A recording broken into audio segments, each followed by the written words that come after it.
আমি বলছি যে সম্প্রতি যে ঘটনা পশ্চিমবাংলায় তোলপাড় করে দিয়েছে,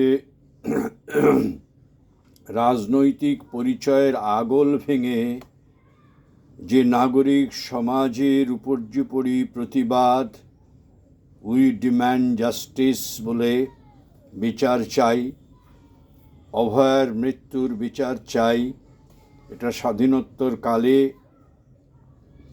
এক অভূতপূর্ব গণজাগরণ, অরাজনৈতিক জাগরণ। যে কোনো মিছিলে মিটিংয়ে লোক সংগ্রহ করতে হয়। আর এবারের এই স্বতঃস্ফূর্ত জাগরণে মানুষ খোঁজ নিচ্ছে কোথায় মিছিল হচ্ছে, সেই মিছিলে গিয়ে প্রতিবাদে সবাই গিয়ে যোগদান করছে। এক অভূতপূর্ব জাগরণ, একটা অরাজনৈতিক জাগরণ, যদিও এর মধ্যে সব রাজনৈতিক দলের সমর্থক কর্মীদের অন্তর্ভুক্তি আছে, সে থাকতেই হবে।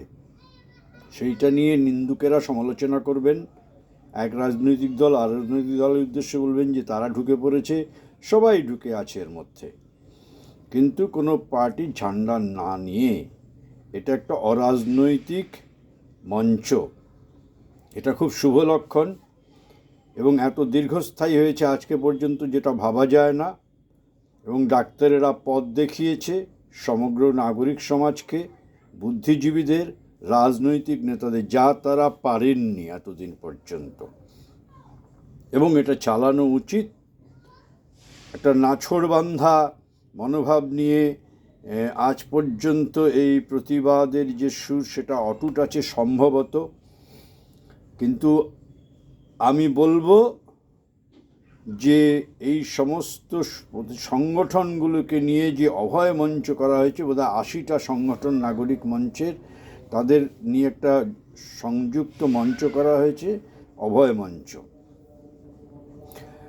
আমার একেবারে অন্তর্ভেদী বিশ্লেষণ হলো এই অভয় মঞ্চ আজকের যে একটা সামাজিক অবক্ষয়, যক্ষাগ্রস্ত হয়ে গেছে, রন্ধে রন্ধে সভ্যতা, মানুষের জীবন, মানুষের চিন্তা শক্তি, মানুষের ব্যবহার, মানুষের প্রকৃতি এবং রাজনীতি থেকে সব কিছুই আজকে দুর্নীতিগ্রস্ত হয়ে গেছে। শাসক আজকে তার উগ্র চেহারা প্রকাশ করে ফেলেছে। যদি মনে হয় এটা বিচ্ছিন্ন কোনো একটা শাসকের প্রতি দোষারোপ, অন্য শাসক এলে হবে না, তারা মূর্খের স্বর্গে বাস করছেন। এই অভয়মঞ্চ রাজনৈতিক আন্দোলন শেষ পর্যন্ত আসল যে দুরারোগ্য রোগ, এর সমাধান করতে পারবে না। কিন্তু তাই বলি কি এর প্রয়োজন নয়? নিশ্চয়ই আছে। যখন রোগ ভয়ানক মানে জাকিয়ে বসে, তখন আপাতত রুগীকে মানে একটু প্রশমিত করতে, রোগটাকে, রুগীর যন্ত্রণাকে লাঘব করতে অ্যালোপ্যাথিক চিকিৎসা করা হয়, এবং সেই সমস্ত ওষুধ, অ্যান্টিবায়োটিক থেকে শুরু করে। কিন্তু আমরা জানি অ্যালোপ্যাথিক চিকিৎসার পদ্ধতি হচ্ছে রিডাকশনিস্ট সায়েন্স, তার উপর ভিত্তি করে। এ রোগের মূলে গিয়ে চিকিৎসা করে না, রোগের বাইরের উপর সে একটা প্রলেপ দেয়, এবং ফলে সেই রোগটা হয়তো সাময়িকভাবে তার দমন হলো, কিন্তু তার সাইড এফেক্ট হয়। এটা সাধারণভাবে একটা সকলেরই কম বেশি জানা। কিন্তু বাড়াবাড়ি হলে তখন তখন হোমিওপ্যাথি চলে না, কবিরাজি চলে না। কিন্তু দীর্ঘস্থায়ী ওই রোগটাকে যদি রুট থেকে, গোড়া থেকে নির্মূল করতে হয়, রোগের কারণে পৌঁছতে হয় সময় নিয়ে, তখন কিন্তু হোমিওপ্যাথিক চিকিৎসাই একমাত্র। সেই জন্য বড় বড় নাম করা ডাক্তাররাও হোমিওপ্যাথিতে এসে যোগ দিয়েছেন। হ্যানিম্যান কে ছিলেন? হ্যানিম্যান ছিলেন অত্যন্ত একজন প্রথিতযশা, তিনি চিকিৎসক অ্যালোপ্যাথি বিদ্যার, তারপরে তিনি এখানে আসেন। সুতরাং হাতে সময় চাই, ধৈর্য চাই, এবং দূরদৃষ্টি চাই, এবং অভিনিবেশ চাই, পর্যবেক্ষণ চাই, তবে একটা রোগের উৎসে যেতে হবে। এক্ষেত্রে যা দেখছি টিভিতে, সংবাদপত্রে, প্রতিবাদ মঞ্চে, যাদের সামনে দেখছি, তারা সত্যি সত্যি তাদের, আমি আন্তরিকতাকে ছোট করছি না, এই ধরনের অত্যাচার, মেডিকেল মাফিয়া, শিক্ষা মাফিয়া, চাকরিতে মাফিয়া, সর্বস্তরে তাদের বিরুদ্ধে একটা জেহাদ, এটা অ্যালোপ্যাথি চিকিৎসার মতো প্রয়োজন আছে। কিন্তু রোগ এতে যাবে না, রোগ ফিরে আসবে কেন? রোগের কারণ তো অন্য। অভয় মঞ্চের, প্রতিবাদী মঞ্চের বুদ্ধিজীবীরা, চিকিৎসকরা, পণ্ডিতেরা, গবেষকরা, সমাজসেবীরা বুঝতে পারছেন না সমাধান রয়েছে মানুষের প্রকৃতির পরিবর্তনের মধ্যে। প্রকৃতিটা কি? বিবর্তনের ফলে একদিন পশু থেকে মানুষের আসা, মানুষের মধ্যে রয়েছে সেই পশু প্রকৃতি। শ্রী অরবিন্দ বলছেন, man is a thinking animal, man is a economic man, man is an economic animal, animal man. Shri Aurobindo এইভাবে তার হিউম্যান সাইকেল বোঝাতে গিয়ে তিনি বলেছেন বিশ্ব ইতিহাসের প্রেক্ষিতে। গভীর মনস্তাত্ত্বিক কারণটিকে তিনি তুলে ধরেছেন, তার মনস্তাত্ত্বিক ব্যাখ্যা হচ্ছে হিউম্যান সাইকেল। সমাজতত্ত্বের এক নতুন দিগন্ত তিনি উন্মোচন করে দিয়েছেন বিশ্ব মানবের কাছে। জানি না বিশ্ব মনীষীরা, প্রকৃত শিক্ষার্থীরা, সত্য সন্ধানীরা হিউম্যান সাইকেল কজন পড়া শুরু করেছেন। দ্য হিউম্যান সাইকেল, নতুন সমাজতত্ত্ব, the psychology of social development, যার শুরুতে বইটির নাম ছিল, যে শিরোনামায় তিনি আর্য পত্রিকায় লিখেছিলেন। ফিরতে হবে আজকে।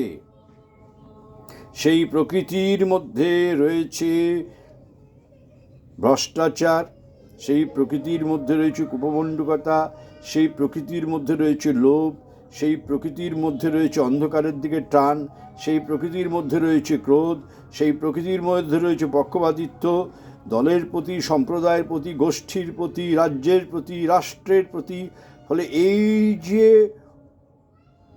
নিম্ন প্রকৃতি, মানুষের জন্মগত যেন এক অধিকার, অর্জিত সংস্কার, এর উপর কাজ করে একে পরিবর্তন করার দর্শন, জড়বাদী দর্শন পৃথিবীতে আসেনি। যে দর্শনটি পৃথিবীর যুগে একটা আলোড়ন তুলেছিল, আজও পর্যন্ত তার প্রভাব অস্বীকার করা নেই। মার্ক্সবাদী দর্শন, কার্ল মার্ক্স যে কথাটা বলেছিলেন সেটা ভুল প্রমাণিত। কি বলেছিলেন? By changing the machinery man changes his nature. অর্থাৎ তুমি ব্যবস্থা বদলে দাও, মেশিনারি বদলে দাও, মানুষের যে এই যে অবনমন, মানুষের মধ্যে এই যে শোষণ, মানুষের মধ্যে এই যে স্খলন, এটা চেঞ্জ হয়ে যাবে। সেই জন্য সমাজতান্ত্রিক দর্শনে রাষ্ট্র ব্যবস্থা পাল্টে ভেবেছিল সুন্দর। কিন্তু কোন রাষ্ট্র হয়েছে? আজকে যে চায়না নিয়ে গর্ব করি, সেই চায়নার সবচেয়ে হিউম্যান রাইটস লঙ্ঘিত হয়। সেই চায়নায় বাক স্বাধীনতা, তারপরে আপনার ট্রেড ইউনিয়ন আন্দোলনের যে স্বাধীনতার কথা এখানে বামপন্থীরা, লিবারালরা চেঁচায়, তাদের যে মূল যে দুর্বলতা চীন দেশের প্রতি, রাশিয়ার প্রতি, সেই দেশে এই স্বাধীনতা কিন্তু স্বীকৃত নয়। তাহলে মানুষের স্বাধীনতাকে হরণ করে একটা বাহ্যিক উন্নয়ন, তার বিনিময়ে মানুষের দুঃখ যন্ত্রণা, মানুষের মধ্যে স্বাধীনতা লঙ্ঘিত হবে, এটা তো একটা সভ্য নতুন আলোকিত সমাজের দৃষ্টান্ত নয়। তাহলে চীন কি সেই আলোকিত সমাজ? নিশ্চয়ই ভারতীয় সনাতন যে ঐতিহ্য, ভারতের যে আধ্যাত্মিক ঐতিহ্য, ভারতের যে মহৎ সংস্কৃতি, তার আলোকে বিচার করলে মোটেই নয়। চীন একটা উন্নত দেশ, সে একটা, আজকে তাকে বলা হয় সে হচ্ছে অর্থনৈতিক সম্প্রসারণবাদী সাম্রাজ্যবাদী দেশ। সে সমস্ত জায়গায় তার আর্থিক অক্টোপাসের জাল বিস্তার করেছিল। সে এক ভয়ঙ্কর রাজনৈতিক আধিপত্যের চেয়েও, সেটা আজকে প্রমাণিত। তো সুতরাং আমাদের আনুগত্যটা যেখানেই থাকুক, সেই আনুগত্যগুলো ফেল করে গেছে এই সব। তাহলে কি? তাহলে প্রকৃতির সংশোধনের জন্য যে প্রযুক্তি, দ্য টেকনোলজি অফ কনসাসনেস, ভারতীয় সনাতন ধর্মে, ভারতীয় সেই সেই বৈদিক যুগে সেই প্রাচীন ভারতে যে ঈর্ষণীয় ভারত ছিল, যার জিডিপি ছিল সর্বোচ্চ, যার ব্যবসা ছিল সর্বোচ্চ, যার কৃষ্টি সংস্কৃতি ছিল ঈর্ষা করার মতো, লর্ড ম্যাকলে সাহেব পর্যন্ত বিস্মিত হয়েছিলেন। মেগাস্থেনিসের রিপোর্টে আছে, আইনস্টাইনের বক্তব্যে আছে, বিজ্ঞানী ফিটস অফ ক্যাপরার বক্তব্যে আছে, কার বক্তব্যে নেই, অ্যানিবেসান্তের বক্তব্যে আছে যে ক্র্যাডেল অফ সিভিলাইজেশন হচ্ছে ভারতবর্ষ। কিন্তু যে ক্র্যাডেল অফ সিভিলাইজেশন ভারতবর্ষ, যে যুগটাকে রেফার করা হয়, সেই যুগের পরে অনেক অবনমন হয়েছে, অনেক বিকৃতি এসছে, অনেক ইউরোপীয় প্রভাব এসছে, অনেক সংস্কৃতির বেনজল ঢুকে গেছে। তাকে ছাঁকনি দিয়ে উদ্ধার করে সেই প্রাচীন ভারতবর্ষের সেই মডেল, সেই ফাউন্ডেশনটিকে আজকের মতো করে প্রয়োগ করার যে নীতি, শিক্ষা নীতি, যে শ্রী অরবিন্দ যখন প্রাক স্বাধীনতাকালে রবীন্দ্রনাথ প্রমুখদের উদ্যোগে গঠিত বেঙ্গল ন্যাশনাল কলেজের প্রতিষ্ঠার পর তিনি প্রথম জাতীয় কলেজের অধ্যক্ষ হয়েছিলেন, তারপরে তিনি সিস্টেম অফ ন্যাশনাল এডুকেশন দিয়েছিলেন। সেই জিনিস কি আমরা উদ্ধার করেছি? সেই জিনিস কি ভেবে দেখেছি? তার মধ্যেই তিনি এর সমাধান দিয়েছেন, আর সেটাকে অস্বীকার করার মধ্যেই তিনি এই সভ্যতার বিষ তিনি লক্ষ্য করেছেন। এবং যা যা বলেছেন তার লেখনীর মধ্যে the product of this education কী হবে সেগুলো ফলে যাচ্ছে। সুতরাং এখনও সময় আছে ডাক্তারবাবুদের, চিন্তাবিদদের, সমাজ সংস্কারকদের, রাজনীতিবিদদের গোড়ার জায়গাটা ধরুন। সেই শিক্ষা, যে শিক্ষা জ্ঞানের উন্মেষ, জ্ঞানের সন্ধান, সেই জ্ঞান দ্বারা নিজের প্রকৃতির উপর আত্মজয়, নিজের প্রকৃতিকে সংশোধন করা, যে টেকনোলজি অফ কনসাসনেস, তার সম্প্রসারণ করুন। সে কথা বললেই এবার এখানে বলা হবে স্যাফ্রোনাইজেশন, গেরুয়াকরণ। এই করে করে ভারতবর্ষের অবস্থা কী হয়েছে? আপনারা স্যাফ্রোনাইজেশনের বিকল্প যে লিবারালিজমের তত্ত্ব দিয়েছেন, তার ফল কি স্বাধীনোত্তর কাল থেকে পর্যন্ত ভারতীয় সমাজের? এখনও সাম্প্রদায়িক বিরোধ, এখনও জাতপাতের বিরোধ, এখন রাজনীতির মধ্যে কুৎসা। এ কোন প্রভাব? পাশ্চাত্য গণতন্ত্রের প্রভাব। শ্রী অরবিন্দ বলেছিলেন এর খেসারত দিতে হবে। ভারতীয় গণতন্ত্রের যে প্রাচীন সুদৃঢ় ভিত্তি ছিল, সেটাকে উদ্ধার করে আজকের মতো করতে হবে। কিন্তু ইউরোপীয় ভাবাপন্ন সেই সমস্ত রাজনীতিবিদরা, স্বাধীনোত্তরকালে যার মাথায় ছিলেন নেহেরু, ইউরোপকে তিনি অনুকরণ করলেন, তার কাঠামোগত এক ধরনের অনুকরণ। সুতরাং অভয়া মঞ্চ, রাজনৈতিক মঞ্চ, দুর্নীতির বিরুদ্ধে জেহাদ, এই রোগ কিন্তু উৎপাটিত হবে না। শিক্ষা ব্যবস্থার আমূল রূপান্তর, শ্রী অরবিন্দের সিস্টেম অফ ন্যাশনাল এডুকেশন পড়ুন, চিন্তাবিদরা নতুন করে ভাবুন, শিক্ষকেরা ভাবুন, পণ্ডিতেরা ভাবুন। ইন্টিগ্রাল এডুকেশন, যে পণ্ডিচেরিতে ইন্টারন্যাশনাল, সেইটার মূল তত্ত্বটা দেখুন, নিজেরা যাচাই করুন, অন্ধবিশ্বাস করবেন না। পড়েনি নি, জানেনি নি, তার ভিতরে ঢোকেনি নি, ইন্ট্রোস্পেক্ট করেননি, তারা অনুকরণ করেছেন বহির্বিশ্বের জিনিসগুলো। নিজের দেশে স্বধর্মে নিধনং স্নেহ পরধর্ম ভয়াবহ, গীতার যে সেই কথা, সেটা আজকে আমাদের জন্য কতখানি প্রাসঙ্গিক। আমরা নিজের সোনার থালা ফেলে আমরা সেই তামার থালা গ্রহণ করেছি, তামাকে গিল্টি করে সোনা বানানো হয়েছে, এটাই সোনা। এ দুর্দশা আরও হবে। এর থেকে পরিত্রাণ পাওয়ার জন্য নতুন প্রজন্মকে বলবো যে মতবাদের ঘেরাটোপ থেকে বেরিয়ে এসে খোলা চোখে, খোলা মনে, উদার মনে, সন্দেহ নিয়ে, প্রশ্ন নিয়ে জানুন, জিজ্ঞাসা করুন সেই প্রাচীন ভারতের শিক্ষা পদ্ধতি। তাই নিয়ে বিপুল গবেষণা আছে। আগে পড়ুন। একটা জিনিসকে অস্বীকার করতে গেলে, নাকচ করতে গেলে তাকে তো জেনে করতে হবে। কিন্তু আমরা কি করি? শ্রী অরবিন্দের কথা, ম্যাটেরিয়ালিস্ট ডিনায়ালিস্ট, প্রায়োরি ডিনায়াল। জড়বাদীরা না জেনে, না ঢুকে, না গবেষণা করে, ভুলভাবে পাশ্চাত্যের চশমা দিয়ে ব্যাখ্যা করে তারা বলেন এইটা ভুল, এবং ম্যাক্স মুলারের ব্যাখ্যাকেই, সংস্কৃতের ব্যাখ্যাকেই তারা মনে করেন। ম্যাক্স মুলার ভারতীয় সাইকিটাকে তিনি কোনোদিন বোঝার চেষ্টা করেননি এবং ভুল ব্যাখ্যা করেছেন, শ্রী অরবিন্দ বলেছেন। কিন্তু তবুও ম্যাক্স মুলারের কাছে আমরা খানিকটা ঋণী। তিনি সংস্কৃত ভাষার যে রিচনেস সেটা অন্তত তিনি অন্তত বুঝতে পেরেছিলেন, কিন্তু তার ব্যাখ্যার প্রচুর ভুল আছে। সেই সমাজতত্ত্বের ব্যাখ্যা, সামাজিক শ্রেণীবিভাগ থেকে শুরু করে তিনি যে বলেছেন, সুতরাং তিনি কিন্তু এই সংস্কৃত আজকে সারা দেশে ছড়িয়ে যাচ্ছে, বিদেশে। কম্পিউটারের সবচেয়ে বেস্ট ল্যাঙ্গুয়েজ হচ্ছে সংস্কৃত ফোনেটিক, এবং তার যে সংকেতগুলো সেটা প্রমাণিত। সুতরাং মোদ্দা কথা, ভিতরে ঢুকুন, প্রতিষ্ঠান গড়ে তুলুন, একদম উদার আধ্যাত্মিক প্রতিষ্ঠানগুলোর দিকে তাকান।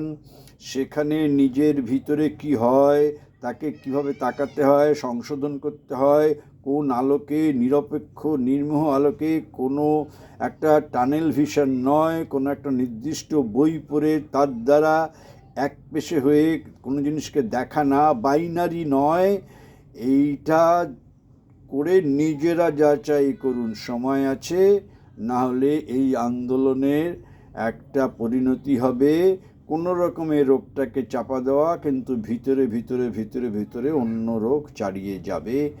এর স্থায়ী সমাধান ভারতের সংস্কৃতিতে, আধ্যাত্মিকতায় রয়েছে, ধর্মমন্যতায় নয়, ধর্মীয় গোড়ামিতে নয়। শ্রী অরবিন্দ সেই দিশাটা দিয়েছিলেন। সেই জন্যই রোমারোলা বলেছিলেন, ফরাসি Nobel laureate, Shri Aurobindo is the completest synthesis between genius of the East and the genius of the West. Netaji কি বলেছিলেন, রবীন্দ্রনাথ কি বলেছিলেন, সর্দার কি প্যাটেল বলেছিলেন, সবার কথা জানুন যে শ্রী অরবিন্দ সেই অবিসংবাদী, সেই অগ্নিযুগের ঋষি, নতুন সভ্যতার এক রূপকার। তিনি একটা কাঠামো দিয়েছেন, সেই কাঠামোটাকে বোঝার চেষ্টা করে বাকি কাজটা শুরু করুন। একটা দীর্ঘস্থায়ী চিকিৎসা, মানুষের যে গভীর অসুখ প্রকৃতির মধ্যে, সেটা ভারতীয় আধ্যাত্মিকতায় রয়েছে।